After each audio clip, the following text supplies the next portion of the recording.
Hi, I'm Cheryl Marks Young. I want to speak to you today about a topic that is really, really important especially in the world that we live in today, both in business and in personal.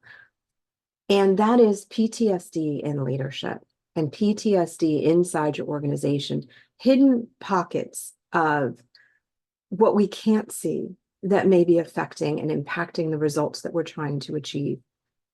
And so for some of you that are saying, oh goodness, there's another acronym. What the heck is this one? Um, it is post-traumatic stress disorder.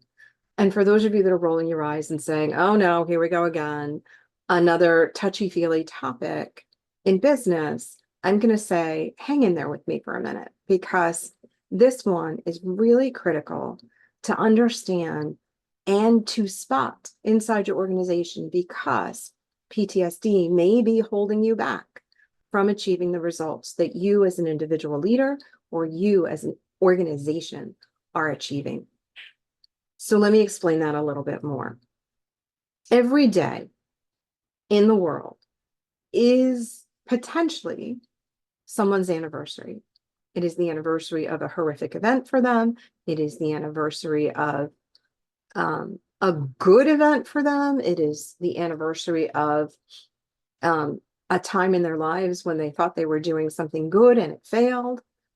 Every day is potentially a day that we need to be mindful that someone in our business, including ourselves, may be distracted, right? We talk about distracted driving. I'm going to talk about distracted leadership, distracted performance in the workplace.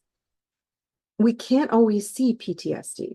It's one of those hidden things that is riding under the surface. And so how do we help ourselves? Get to know our employees, get to know ourselves. As when we wake up in the morning, are we a little bit off? Did we miss that it was the anniversary of something that happened in our lives that would make us sad or maybe gleeful, right? Overjoyed can still cause distraction. But to really think about that we may have that overachieving, seemingly overachieving employee who's always trying to impress, or seemingly trying to impress everybody, trying to make sure everybody's okay, trying to, sometimes we label them as kissing up to the boss, when in reality, they are struggling with their last worst work experience where they made a mistake and they got yelled at for it, and they never want to be yelled at again because that makes them feel bad. And so they'll jump through hoops to make it so that whoever they're working with is hearing exactly the words they are supposed to hear and receiving the work that they're supposed to receive, even if, and here's where it's hidden, even if a better solution is out there. So it is possible that an employee's PTSD from a former employer has them never speak up. And so the results you're getting are the results that you're asking for, but they're not the results you want. And this very smart employee is afraid to share their real opinion with you, because when they shared it in the past with someone else, it was shot down. It was ridiculed. It may have been incorrectly placed by accident, right? But in your organization, maybe they have the right advice, but they're afraid to share it. So hidden PTSD, there's anxiety, there's fear in everything. And so understanding your employees, understanding the energy in your workforce, in your workplace.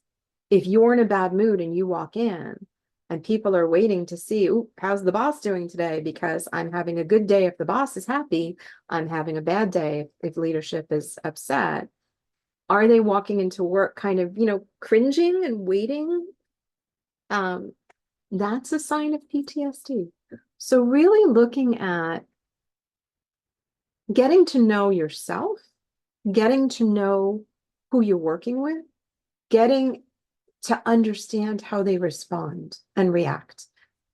Even having a simple conversation. You don't have to become a psychologist or psychiatrist for your team.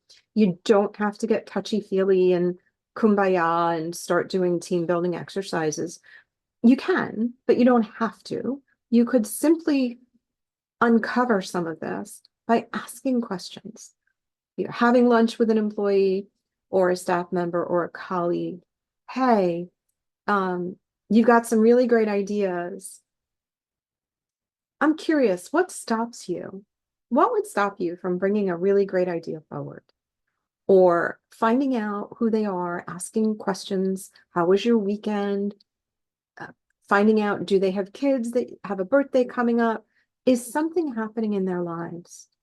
And not overlooking a comment. So be hyper aware for those people that may have experienced a traumatic experience. So folks that have gone through a huge thing like an active shooter situation may have, probably do have some PTSD, maybe around the anniversary of that day, maybe just in general, if the emergency button goes off and you see people flinch. It may be a good time to just have a conversation with folks, get to know who they are so that you know that on certain days their behavior may be a little bit different than on others. Most importantly is letting them know that you care. And I'll say this, and you may feel like this is oversharing in your own world, but I would encourage you to share when you're having a bad day. So you don't have to tell everybody all the details, but if people are looking for you to set the tone of their day, and there's a day that you just can't, it might be a good idea on that day to say, hey, you know what? I'm having a really bad day. I'm not feeling well today, or I'm cranky, the coffee pot broke. I know I'm making light of things, but, or this is the anniversary of something really big in my life. And I'm just going to be a little quieter than usual. And you just let the people around you know that. They will then know, okay, I don't take anything personally, right? And that's really what's at the base of this conversation is when people take that stuff personally, they internalize it and they don't do a good job. They don't bring you the results that are needed, right? So one question to ask your teams when you're working on projects, and you know that some people maybe have a history of not being able to share with a former boss, you could say, hey, what might get in the way of us being open here? You may not want to do that in a group setting. You may want to do it one-on-one with each of your team members so that you can find out how they feel in that group setting. Do they feel safe to share and create that space of safety?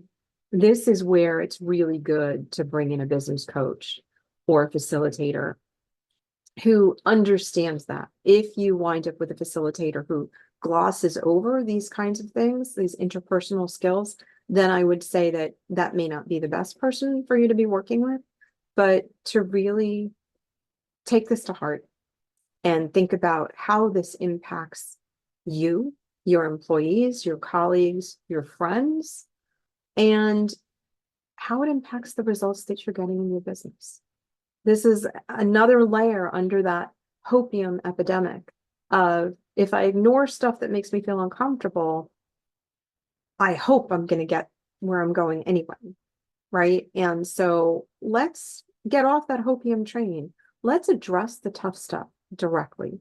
Let's have these conversations kindly with compassion towards ourselves and those that we're working with. So I'd love to hear your thoughts on this and where you think there is hidden PTSD, either inside yourself or in your business, that may be impacting your business, that may be an area that you want to explore. I'd love to hear your thoughts. Thank you.